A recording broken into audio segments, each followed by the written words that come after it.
እና የኔ ሰዎች መልካም ባይሆኑ ባያሳክሙ ይኖሮ እኔ ሞቼ ነበር።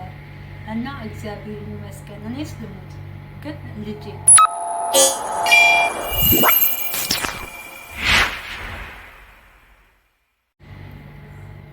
ሰላም፣ እንዴት ናችሁ? እኔ ደህና ነኝ እግዚአብሔር ይመስገን። እናንተም በያላችሁበት እግዚአብሔር ሰላም ከእናንተ ጋር ይሁን እያልኩኝ ዛሬ በአዲስ ቪዲዮ መጥቻለሁ። እስከ ቪዲዮ የመጨረሻ ድረስ ተከታተሉ። ስራ እየሰራው ነው። ጁስ እየሰበርኩ ነው። ጁስ ለማታውቁ እርግጠኛ ነኝ አብዛኞቻችሁ ታውቃላችሁ። በአረብ ሀገር ያላችሁ ልጆች እየሰራው ነበርና ከዛ እየሰራው ለምን እኔ ከደረሰብኝ ነገር አንፃር ምናልባት እናንተ ስለሚጠቅም ለምን አልነግራችሁም ብዬ ወደ እናንተ መጥቻለሁ። እኔ ከ2 ዓመት ምናምን በፊት በጣም ወፍራም ነበርኩኝና አሁንም ወፍራም ነኝ፣ ግን አሁን በጣም ደህና ነኝ ማለት ከዛኛው አንፃር ማለት ነው። በጣም ወፍራም ነበርኩና ዩቲዩብ ላይ በጣም ሰርች አደረግ ነበር ውፍረት የሚቀንስ እያልኩኝ ማለት ነው። ሁሌ ነው በቃ እንደዚህ ምግብ መብላት ተሳቀቃለሁ። እራት ምናምን አይታሰብም። በጣም ነው በቃ ሰርች የማደርገው። እንደውም ትዝ የሚላችሁ ከሆነ አሁን ቲክቶክ ላይ ነው ያቺ ልጅ የምትሰራው፣ ስሟን አላውቅም፣ አሜሪካ ነው የምትኖረው። የሆነች ወፍራም ልጅ ጠቆር ያለች የሆነ ቻሌንጅ ጀምራ ነበር ከ2 ዓመት ምናምን በፊት ክብደቷ ኪሎ ላይ ወጣ ቼክ አድርጋ የ2 ወር ነው ምናምን ቻሌንጅ ጀምራ ነበርና በ2 ወር ስንት ኪሎ መቀነስ እንዳለባት ይዛ ያንን ቻሌንጅ ከሷ ጋር ጀምሬ ነበር። እና የእሷ ቻሌንጅ ግን እኔ በጣም ነው የከበደኝ። እሷ በቀን አፕልና እየተቀቀለ እንቁላል ምናምን ብቻ ነበር የምትበላውና እኔ ደግሞ የምሰራው መዳም ቤት ስለሆነ እንደዛ ማድረግ ፈጽሞ አልቻልኩም ማለት ጊዜው ደግሞ ሴፍዬ ላይ ነበር፣ በጋ ላይ ነበርና ጁሴን እየሰበርኩ ጊዜው ደግሞ ሴፍዬ ነውና ሴፍዬ ማለት በጋ ላይ ነበር። በጋ ደግሞ እዚህ ትምህርት ምናምን ስለሚዘጋ ሁሉም ቤተሰቦቻቸው ጋር መጥተው እረፍት ምናምን የሚያደርጉበት ጊዜ ስለሆነ ስራ በጣም ይበዛል። የኛ ቤትም እንደዛ ነው።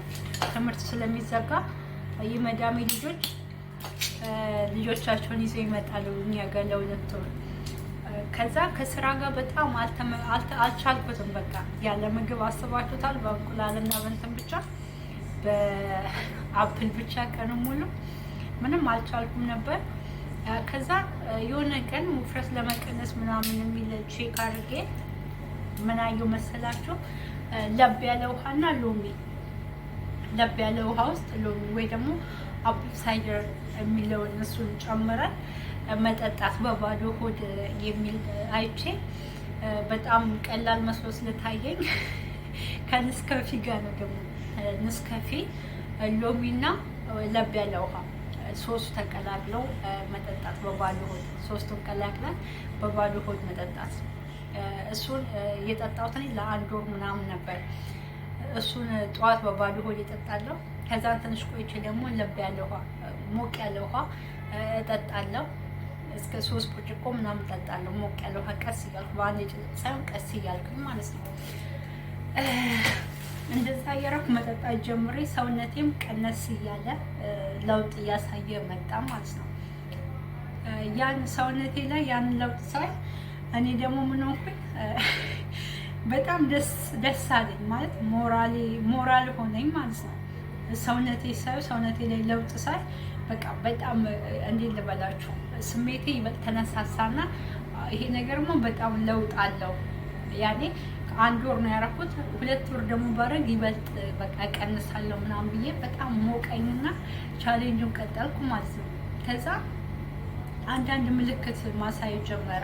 ራሴን በጣም ያዞረኛል። እንደዚህ ቁጭ ብዬ ምናምን ስነሳ በቃ ራሴን ሊጥለኝ ሁላ ነው የሚነሳውና በጣም ነው የሚያዞረኝ።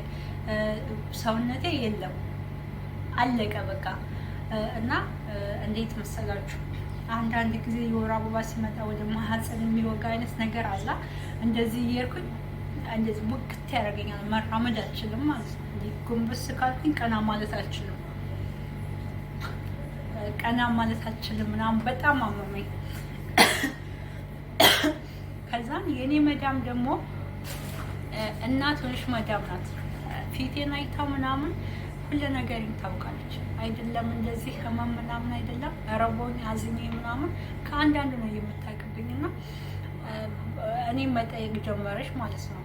እኔ ደግሞ በዛን ጊዜ እነሱ ደስተኛ ስለነበሩ ልጆቿ ምናምን እኛ ጋር ስለነበሩ ያን ደስታቸውን መንጠቅ አልፈለኩም ነበርና ዋጥ እያረኩ ነበር የምሰራው።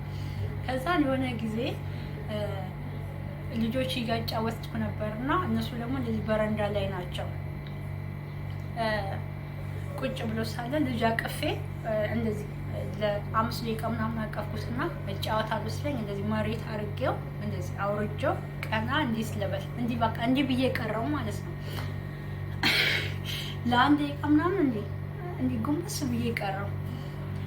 ምንድነው ምናምን አልደነገጡ ጠየቁኝ ምናምን። እኔ ደግሞ ቶሎ ነው የሚከፋኝ። በቃ ልጄን ነው የማስታውሰው። ማርያም ትንሽ ሲያመኝ ልጄን ነው የማስታውሰው ነው አባይ። ከዛን ምንድነው ያልሽው ምናምን። ሴትዮ ደግሞ በጣም ነው የምትወደኝ። ምንድነው ያብሳይ እንደዚህ ያመኛል ምናምን አልኳት። ከዛን ምንድነው የተፈጠረው ምናምን። እሷ ደግሞ ሁሌ ነው የምትለኝ ማርያም ምግቢ ውሃ ጠጪ ሁሌ ነው የምትለኝ ማለት ነው። ከዛ ምንድነው ምናምን እንዴት ነው የሚያረሽ እንደዚህ መጀመርሽ እኔ ደብቄሽ ነው ቆይቷል ምናምን አልኳት። ከዛ ልጆቿ 3ቱም ዶክተር ናቸውና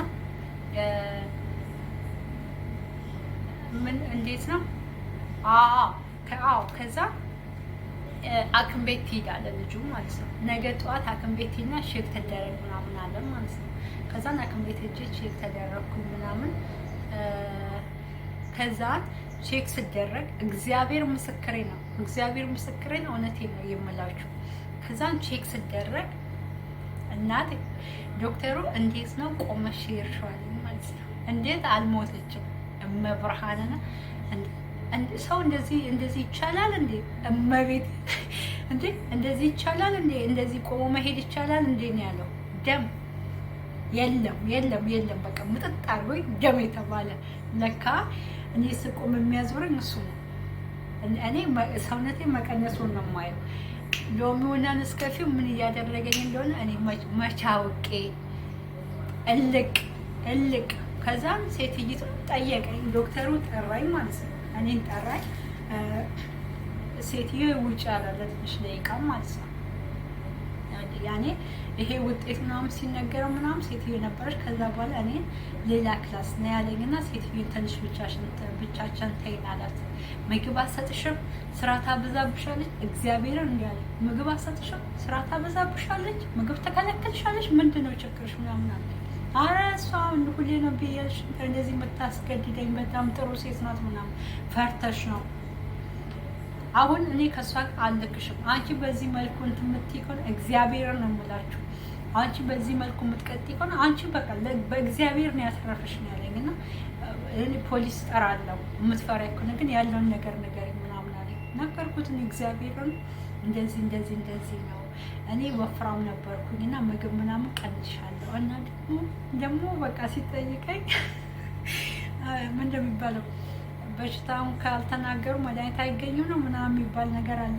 ሁሉንም ነገር ነገርኩት። በቃ እንደዚህ ዩቲዩብ ላይ ሎሚና ንስካፌ በትኩስ ውሃ በጥብጬ እጠጣ ነበር ለ2 ወር ምናምን። ሰውነት ይቀንሳል ሲባል ሶሻል ሚዲያ ላይ ስላየሁ ቻሌንጅ ጀምሮ ነው ያወይል ያለ ዶክተሩ ማርያም ያወይል ያለ እንትን መጅኑን አለኝ ማለት ነው። ምን ሆነሽ ነው ምናምን በጣም ተናገረኝ። በጣም ተቆጣ። እግዚአብሔርን ነው የምላችሁ።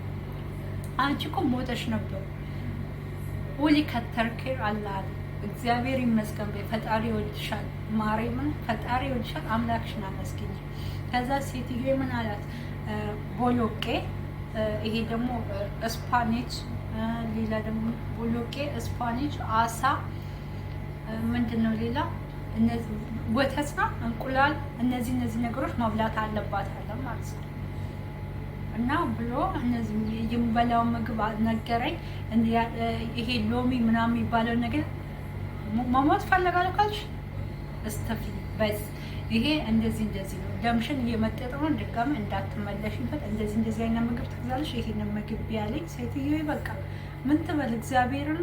በጣም ነው ያሰነችው። በጣም ደግሞ አንቺ ለራስሽ መትፈክሪ ለእልክ ለወንድ ልጅሽ አታስቢም፣ ለቤተሰቦች አታስቢም።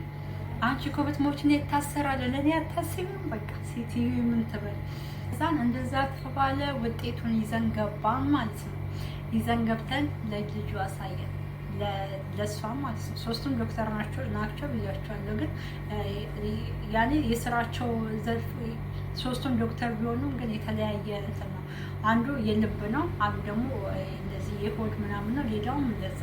ከዛ አንድ አለ የመሀልኛው ልጅ እኔ በታመምኩት ህመም ዙሪያ ነበር ፊልዱ እና ውጤቱ ተሰጠው ማለት ነው። ከዛ ነገ ጠዋት ሄዲና ደም እግዚአብሔር ምስክሬ ነው። ነገ ጠዋት ሄዲና ደም ትስጣለ እግዚአብሔር። ከዛ እንዲህ ብቻ ነው ያለው። እኔ ምንም አልሰማሁም። ለካ እነሱ ሌላ ነገር አውርተዋል። አሁን ልነግራችሁ። ከዛ ነገ ጠዋት ትሄድና ደም ትስጠው ምናምን አለ ማለት ነው። ከዛ ነገ ጠዋት ስትነሺ ቁርስ እንዳትበይ ሐኪም ቤት ሄደን እንደምንሰጣለን አለችኝ ማለት ነው። ምንም እንዳትበይ ሄደን ከዛ ስትመጪ ነው የምትበይው ምናምን ብላኝ እሺ አልኳት። ደግሞ ሄደን ምን ተፈጠረ ምናምን ብዬ ኦኬ ምናምን ብያት አደርን ማለት ነው። ከዛን ጠዋት ሄድን። ለእኔ ምንም አልተነገረኝም፣ እነሱ ለካ ያውቃሉ። ከዛ ሄድን ደም ሰጥተን ምናምን መጣን። ከዛ ውጤቱ ወዲያው አይሰጥም ነበርና እንደ ዛሬ ደም ሰጥቼ ከ3 ቀን ምናምን በኋላ ነው መተሽ ስጂ ምናምን አሏት። ያው እነሱ ታውቃላችሁ የራሳቸው ዶክተር አላቸው ይደዋወላሉ ምናምን። ከዛ ተደውሎላት ምናምን ሄዳ መጣችና ውጤቱ ሲታይ ምናምን በጣም ያኔ ምንም የለውም፣ እነሱ የጠረጠሩት ነገር የለም፣ አሪፍ ነው ሁሉም ነገር። ከዛ ምን ቢሉኝ ጥሩ ትዕግስት አለ። አቤት ስላቸው ግን ታውቂያለሽ ለምን ደም ስጪ እንዳልሽ አለች። አላውቅም ኤሊ ካንሰር ይኖርባታል ብሎ በጣም ነው የፈራው። ይሄው ወላዲተ አምላክ ምስክሬ ናት። ኤሊ የሚባለው የእሷ ልጅ ነው። ካንሰር ይኖርባታል ብሎ ነው በቃ እሱ ሜዲብል ሚሊየን ያለው 100% ካንሰር ይኖርባታል ብሎ ነው ሰዓሊ ለነቅድስት በስመ አብ ወወልድ። ከዛ በቃ 100% ካንሰር ይኖርባታል ሄዳ ቼክ ትደረግ ብሎ ነው እሱ ሌላከኝ። እሱ ነው እንደዚህ ያርግ ያለው። አየሽ አይደል አለች። አንቺ እግዚአብሔር ይወድሻል፣ ደም ሳይኖርሽ አኖርሽ። ያኔ ያኛው ዶክተር ደም የላትም ያለ እግዚአብሔር ደም ሳይኖርሽ አኖርሽ። አሁን ደግሞ ደምሽ ውስጥ ይሄ ነገር ይገኛል ሲባል አሁንም ነፃ ወጣሽ። ከዚህ በኋላ አንቺ ብትሞቺ ብትታመሚ ራሱ የእግዚአብሔር ሳን አንቺ ራሱን ጥለሽ ነው፣ የእግዚአብሔር እጅ የለበትም ብላ ሴትዮ ያለውን ነገር ነግራኝ ከዛሬ በኋላ እንደዚህ አይነት ነገር አደርጋለሁ፣ እንደዚህ አደርጋለሁ፣ ምግብ አልበላ የምትይ ከሆነ እኔ ከዚህ ቤት ሬሳሽ እንዲወጣ አልፈልግም፣ በሰላም ወደ ሀገርሽ ሂጂልኝ። አይ ስራዬን በስርዓት ሰርቼ ምግቤን በስርዓት እበላለሁ፣ በስርዓት እንኖራለን የምትይ ከሆነ አስተካክል። እኔ ብዙ ወፍሬ አልልሽም። ከፈለግሽ ቁርስ ይሄን ያህል፣ ምሳ ይሄን ያህል፣ ከሁሉም ትንሽ ቢ እኔ ወፍሬ አልልሽም። መወፈርም እኮ ለጤና ጥሩ አይደለም። ግን ደግሞ ግዴታ ለመወፈር ብለሽ ሶሻል ሚዲያ ላይ የተፖስተውን ነገር ሁሉ እያመሽ እንደዚህ እያደረግሽ ሞተሽ ነበር ምናምን ብለው የኔ ሰዎች መልካም በመሆናቸው እግዚአብሔር ነው እርግጠኛ ነኝ። ሌላ መዳም ብትሆን ካላስ ነው የምትለው። ማንም ያለት ቢያንስ አንደኛው ሐኪም ቤት ብትወስድሽ ድጋሚ ደም ራሱ እንድሰጥ ሐኪም ቤት አትወስድሽም። ግን የሰዎች መልካም ስለሆኑ አሳክመውኝ ዶክተሩ ያለውን ነገር አድርገውልኝ ቪታሚን ዲ ቤት ውስጥ ገዝታልኝ ጉልበት እንዲሆነኝ ስትንከባከበኝ ነበር የኔ ሴትዮ ማለት ነው። ከዛ በኋላ ያንን ነገር እርግፍ አድርጌ ተውኩኝ። ምግቤን በስርዓት መብላት ጀመር። ማስተካከል የነበረብኝን ነገሮች አስተካከልኩኝ። በጣም ወዳቸው ምግቦች የነበሩ ጣፋጮች ተውኩኝ። እሱ ያኔ ግዴታ አይደለም እንደዛ አይነት ነገር ማምጣት። ግን ለምሳሌ ከጠዋት እስከ ምሳ ሰዓት ያንን ሎሚ በእንትን ብቻ እየጠጣው ምን ሆኜ እንደሆነ አላውቅም። እስቲ በወፍርስ ምን አገባኝ እግዚአብሔርን። እና እንደዛ ሆኜ ሞቼ የነበረውን የኔ ሰዎች መልካም በመሆናቸው እነሱ ባያሳክሙ ኖሮ እኔ ዛሬ ምናልባትም የለውም። እኔስ ልሙት ግን ልጄ አስባችሁታል? እግዚአብሔርና ልጄን ያለ እናት አስቀርቸው ነበር። ግን አንድም በእግዚአብሔር ቸርነት አንድም በመዳሜና በልጆቿ የዋህነት ድኛለሁና እባካችሁ ሶሻል ሚዲያ ላይ የምታዩትን ነገር ሁሉ አትመኑ። ኦኬ ወፍራችኋል፣ እሰየው እንኳ ወፈራችሁ። አበላላችሁን አስተካክሉ። ጣፋኝ ነገር አታብሱ። ይሄ እነሱ ክብስ ቂጣ ምናምን ነገር ብዙ አትብሉ። ግን የሆነ መብላት ያለባችሁን ያህል ያላል። ሩዝ ደግሞ ምሳሌ ከበላችሁ እራት ላይ ሩዝ ባትጠቀሙ ትንሽ የሳንዱች ነገር ጠቅላችሁ እንደዛ አይነት ነገር መብላት። ከምንም በላይ ደግሞ ይሄ ንስካፌ ኮፊ ሜት ምናምን የሚባለው ነገር ከህይወታችሁ ውስጥ ብታወጡት እግዚአብሔር ነው። በቃ እንዴ እኔ ብጎዳ እኔ ብታመም ሌላ ከኔ ጋር የሚሞት ሰው አለ እንዴ? እኔ እኮ ነኝ የምሞተው።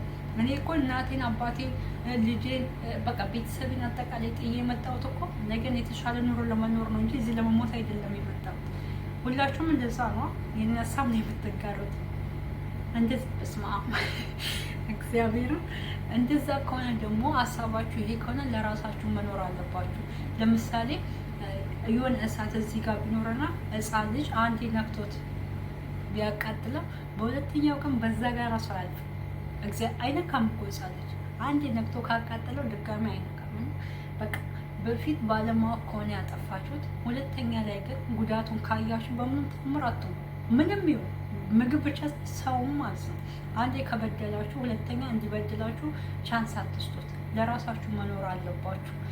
ይህንን ልላችሁ የምፈልገው እና እባካችሁ ውፍረት ለመቀነስ ብላችሁ የማይሆን ነገር የምታደርጉ ልጆች እባካችሁ እግዚአብሔርን ጥሩ ስላልሆነ ስለምትጎዱ ነው። እና ተው አበላላችሁ። ይኸው እኔ 70 ምናምን ኪሎ ነበር እግዚአብሔርን፣ አሁን ላይ 65 ኪሎ ነኝ። 65 64 65 64 እና እረፉ።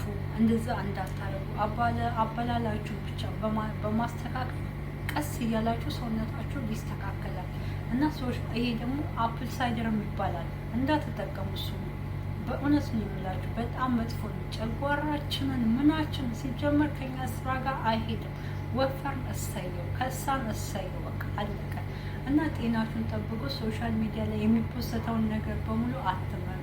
እባካችሁ ለእናንተ ከእናንተ በላይ ምንም ቅርብ የለም። ማንም ቅርብ የለም።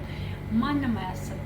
እናንተ ዛሬ ብትሞቱ ቤተሰብ ቢሆን ለ6 ወር ወይ ለ1 ዓመት ነው። ከዛ በኋላ የራሱን ህይወት መኖር ይጀምራል።